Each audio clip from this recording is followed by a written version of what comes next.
اعوذ باللہ من الشیطان الرجیم بسم اللہ الرحمن الرحیم نحمدہ و نصلی علی رسول الکریم۔ قرآن اور اقبال کے سلسلے میں میرا جو پرسوں کا لیکچر تھا وہ تھا شعراء کے لیے قرآن کیا کہتا ہے اور حضور پاک صلی اللہ علیہ وسلم نے کیا فرمایا ہے۔ اس کا دوسرا لیکچر ہے آج، اور وہی ہے وَالشُّعَرَاءُ يَتَّبِعُهُمُ الْغَاوُونَ، کہ شاعروں کی اتباع گمراہ لوگ کرتے ہیں۔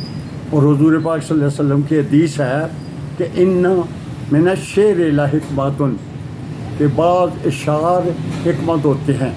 اس کی کچھ تشریح میں نے کی تھی، لیکن چونکہ یہ لیکچر لمبا تھا اس لیے آج اس کا دوسرا حصہ بیان کرنے لگا ہوں۔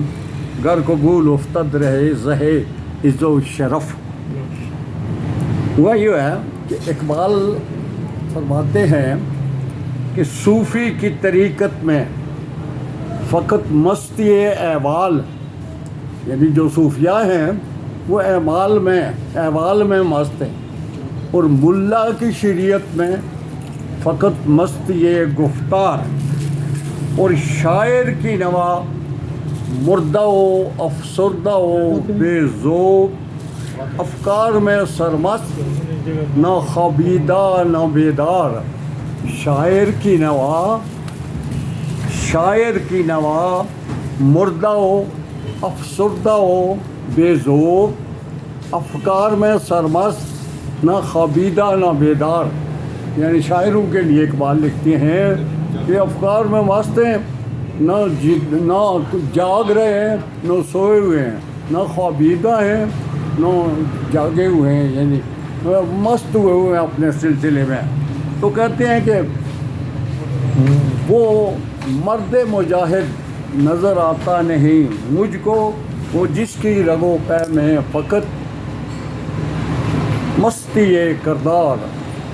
وہ مرد مجاہد نظر آتا نہیں مجھ کو، وہ جس کی رگ و پے میں فقط مستی کردار۔ تو شاعروں کے متعلق وہ لکھتے ہیں کہ وہ بھی کردار ان کا بھی نہیں ہے، وہ اپنے اعصاب میں۔ پھر نیچے دوسرا شعر میں آپ کو بتاؤں گا، اس میں اقبال کہتے ہیں کہ جو شاعر ہیں اور یہ مصور ہیں اور یہ جتنے فنکار لوگ ہیں، ان کے اعصاب پہ عورت سوار ہے، عورتوں کے لیے ہمیشہ یہ لکھتے ہیں، اور اسی چکر میں زندگی بھر عشق نے ہم کو نکما کر دیا غالب، ورنہ ہم بھی آدمی تھے کام کے۔ تو اس طرح وہ لوگ جو ہے وہ مجاز میں رہتے ہیں۔ اس لیے آگے فرمایا حضرت معین الدین چشتی رحمۃ اللہ علیہ نے برصغیر میں جب دیکھا کہ عیسائی ہارمونیم طبلہ کے ساتھ اپنے منتر گاتے ہیں، اور ہندو اور سکھ بھی ہارمونیم طبلے کے ساتھ اپنے بھجن گاتے ہیں، عیسائی بھی ہارمونیم طبلے کے ساتھ اپنی دعائیں پڑھتے ہیں۔ تو معین الدین چشتی رحمۃ اللہ علیہ نے دیکھا کہ کتنے عرصے سے میں تبلیغ کر رہا ہوں، اور لوگ یہ سکھوں کے پاس موسیقی سننے کے لیے اور ان کے بھجن سننے کے لیے، اور عیسائیوں کے پاس پہنچ جاتے ہیں۔ طریقہ کار ایسا کیا جائے کہ لوگ اس طرف نہ راغب ہوں۔ تو انہوں نے ہارمونیم اور طبلے والوں کو بلایا، قوالوں کو بلایا، اور ان کو بتایا کہ یہ اللہ اور اس کے رسول کا جو بیان ہے وہ قوالی کے انداز میں پیش کریں۔ تو قوالوں نے حمدیہ اور نعتیہ جب قوالی شروع کی تو لوگوں نے آ کے بیٹھ کے سننا شروع کر دیا، اور تھوڑے ہی عرصے کے بعد 3 لاکھ لوگ جو تھے وہ یہ قوالی سن کے دائرہ اسلام میں داخل ہو گئے۔ تو مطلب یہ ہے کہ اقبال اس کے لیے لکھتے ہیں کہ طبع مشرق کے لیے موضوع یہی افیون تھی۔ کون سی افیون؟ یہ طبلے اور ہارمونیم والی کہتے ہیں کہ یہ جو مشرقی ممالک کے لوگ ہیں یہ طبلے اور ہارمونیم کو اور گانے بجانے کو پسند کرتے ہیں، اس لیے جب انہوں نے حمدیہ اور نعتیہ قوالی موسیقی کے ساتھ سنی تو ان لوگوں نے اس طرف رغبت شروع کر دی. اس لیے کہتے ہیں کہ طب مشرق کے لیے موضوع یہی افیون تھی، ورنہ قوالی سے کچھ کم تر نہیں علم کلام. قرآن کا اور حدیث کا اور فقہ کا جو کلام ہے وہ قوالی سے کم نہیں ہے، لیکن علماء کرام کئی عرصہ تک بیچارے اپنا راگ الاپتے رہے نے، انہیں کسی نے نہیں سنا، اور قوالوں کے پاس لوگوں نے آنا شروع کر دیا. گو قوال بھی حمدیہ اور نعتیہ کلام پہ پیش کرتے تھے. تو اس طرح مطلب یہ کہنے کا ہے کہ بعض اشعار جو حضور پاک صلی اللہ علیہ وسلم نے فرمایا کہ بعض اشعار حکمت ہوتی ہے.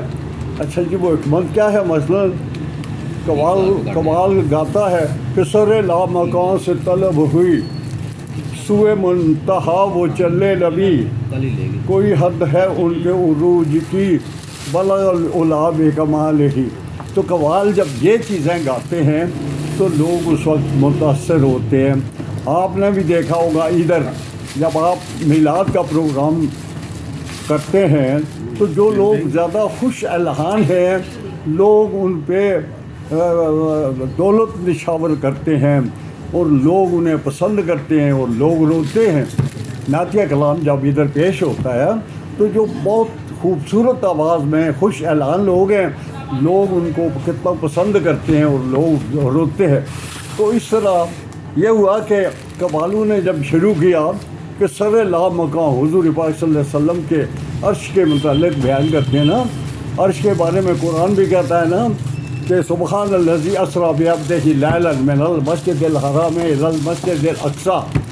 پھر سورہ النجم میں اللہ فرماتے ہیں کہ ثم دنا فتدلی فقاب قوسین او ادنی.